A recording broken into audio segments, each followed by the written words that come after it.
Hi welcome to village Siri cooking. ఈ ఛానల్ని ఆదరించిన ప్రతి ఒక్కరికి మా హృదయపూర్వక నమస్కారములు.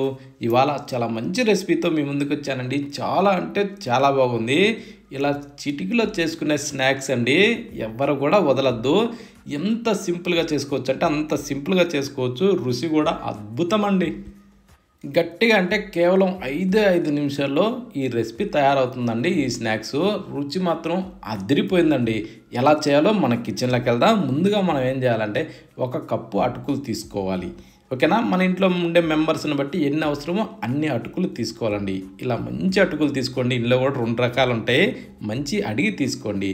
తీసుకున్నాక ఒక బౌల్ మీద ఇలాంటి జాలి గింట ఒకటి పెట్టుకునేసి దాంట్లో ఈ అటుకుల్ని వేసుకోవాలి. ఈ అటుకులు వేసిన తర్వాత ఏం చేద్దామంటే ఇప్పుడు కొన్ని నీళ్లు తీసుకోవాలండి.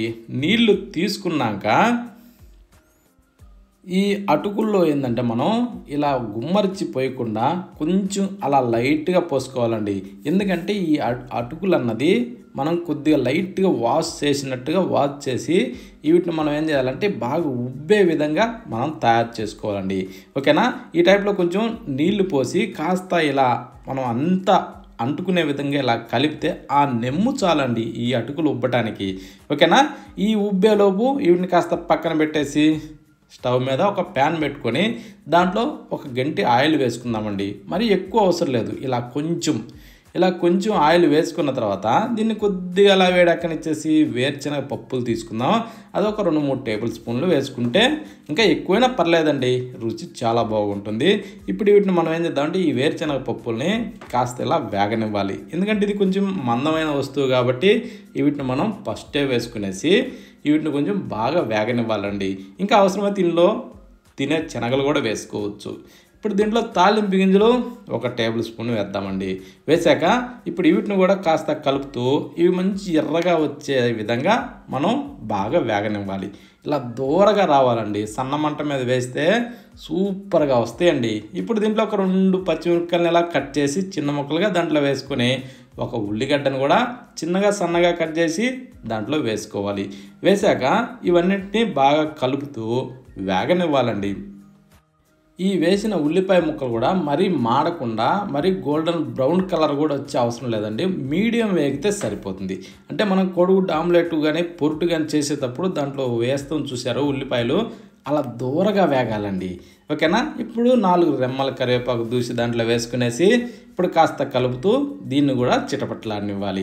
ఇలా దూరగా ఏగేదందుకు ఇప్పుడు కొంచెం లైట్గా మనం చిటికెడు పసుపు వేసుకుందామండి. మరీ ఎక్కువ అవసరం లేదు. సగం టేబుల్ స్పూను సరిపోతుంది.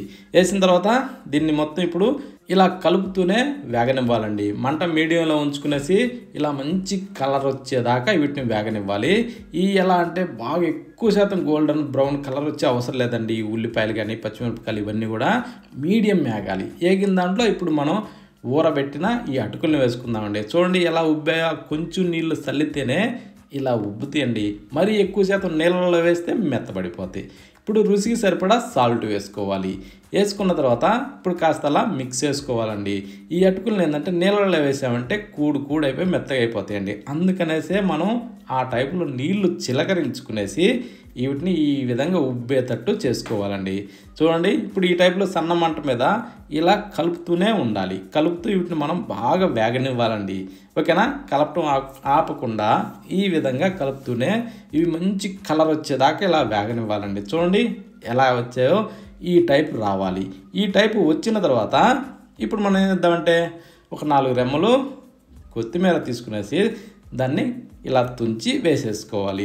వేసిన దాంట్లో ఇప్పుడు నిమ్మ చెక్క ఒకటి తీసుకునేసి గింజలు తీసేసి ఈ టైప్లో రసాన్ని పిండుకోవాలండి. సగం దెబ్బ సరిపోతుంది. మరి ఎక్కువ అవసరం లేదు. ఇప్పుడు దీన్ని కాస్త అలా మిక్స్ చేసుకోవాలండి. మిక్స్ చేసిన తర్వాత ఇక స్టవ్ ఆఫ్ చేసుకోవడమే. ఇది ఎంతండి చిటికీలు అయిపోయే రెసిపీ. రుచి మాత్రం చాలా అంటే చాలా బాగుంది. ఎవరు కూడా మిస్ కావద్దండి.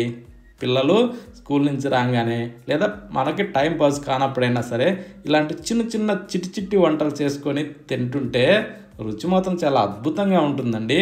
ఖర్చు తక్కువ, రుచి మాత్రం చాలా బాగుంటుంది. ఎక్కువ శ్రమ లేకుండా చాలా సింపుల్గా చేసుకునే రెసిపీస్ అండి. ఇలాంటి రెసిపీస్ని చేసి చిన్నపిల్లలకే కానీ పెద్దవాళ్ళకే కానీ పెట్టి చూడండి. ఒక్కసారి తిన్నవాళ్ళు ప్రతిరోజు నాకు ఇలాగే చేసి పెట్టమని ఖచ్చితంగా అడిగి తీరుతారండి. అంత బాగుంది ఈ స్నాక్.